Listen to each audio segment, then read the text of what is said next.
আউযু বিল্লাহি মিনাশ শাইতানির রাজিম বিসমিল্লাহির রহমানির রহিম। আমার প্রিয় মুসলমান ভাইরা, আপন আপন ইমানকে মজবুত করুন আর অন্তর থেকে কুফরি শিরককে দূর করুন। বেদাত বেহায়াপানা, জুলুম অন্যায় অবিচার বেবিচার পরিত্যাগ করুন। আল্লাহকে ভয় করুন।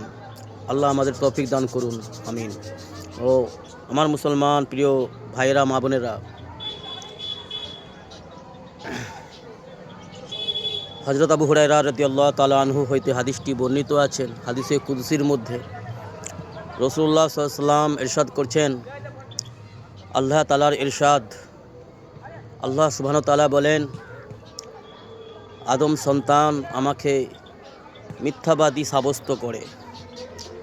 আদমের সন্তানরা আমাকে মিথ্যাবাদী সাব্যস্ত করতে চান,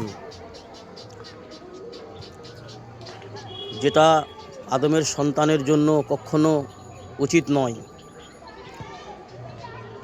আর এই আদমের সন্তানরা আমাকে গালিগালাজ করে, আমাকে বাজে ভাষায় গালিগালাজ করে।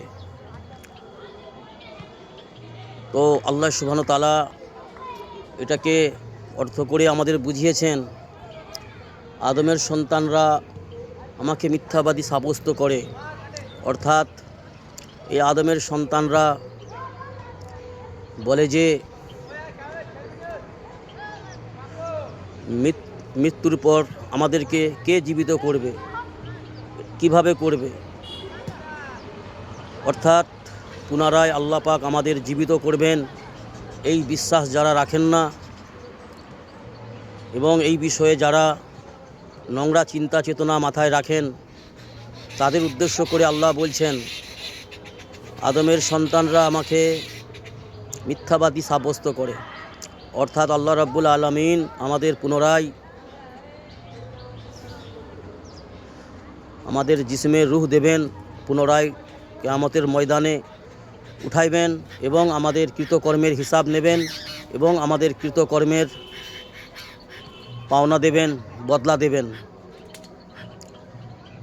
তো যারা এমন চিন্তাধারা রাখেন, চিন্তা চেতনা করেন বা এমন কথা মুখে বলেন, তারা বিপদগ্রস্ত হবেন যে আল্লাহ আবার আমাদেরকে কিভাবে উঠাবে।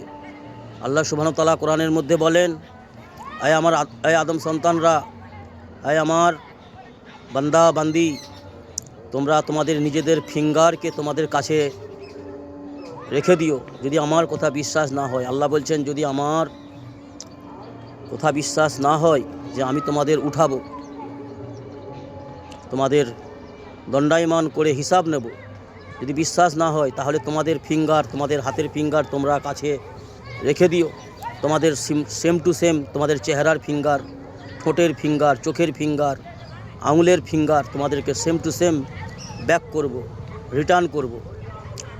আর দ্বিতীয় নম্বর, আল্লাহ তাআলা বলেন, আদমের সন্তানরা আমাকে গালাগালি করে। অর্থাৎ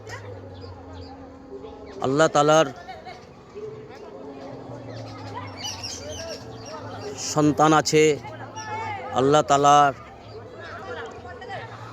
ঈসা নবীর কওম যেটা বলেছিল, আজকের দিনেও এমন মানুষ অনেক রয়েছে যে আল্লাহ রব্বুল আলামিন একাই এত বড় জাহানকে, এত বড় সৃষ্টি জগৎকে, এত বিশাল কায়নাতকে, এত সুন্দর কুদরত আল্লাহর নিজামকে আল্লাহ একাই চালাতে পারেন কিভাবে। এই রকম ধরনের চিন্তা চেতনা যারা করেন, অর্থাৎ শক করা, সন্দেহ করা, কুফরি করা, শিরক করা, এটা হচ্ছে গালিগালাজ।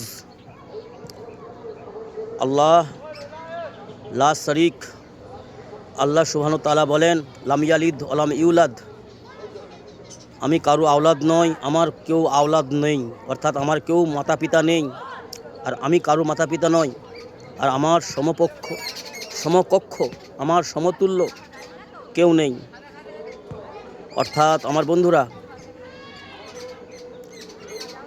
এমন ব্যক্তি যারা আমাদের মধ্যে রয়েছেন, গলত ভুল চিন্তা চেতনার মধ্যে যারা রয়েছেন, ভুল চিন্তা চেতনা, ভুল নোংরা কল্পনা নিজ ব্রেন থেকে মুছে দিয়ে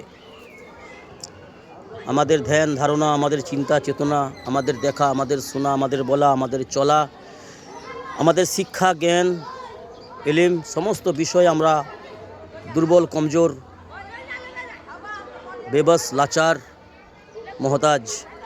তো আল্লাহ রাব্বুল আলামিন আলিম, আল্লাহর নাম কোরআনের মধ্যে 99টা আল্লাহর যে পাক নাম রয়েছেন তার মধ্যে একটা আলিম, আল্লাহর এলিমের ভান্ডার। আর আমাদের মধ্যে যা কিছু রয়েছে এলিম, আমল, ধন সম্পদ, যোগ্য, সমস্ত কিছু অতি সামান্য। তো বন্ধুরা আমার, এমন চিন্তা চেতনা রাখাটাই, এমন কথাবার্তা বলাটাই আল্লাহর প্রতি শক করা, কুফরি করা, আল্লাহকে গালিগালাজ করা, অর্থাৎ সমস্ত নোংরামি থেকে, নোংরা চিন্তা চেতনা থেকে ফিরে আসা আমাদের আবশ্যক কর্তব্য।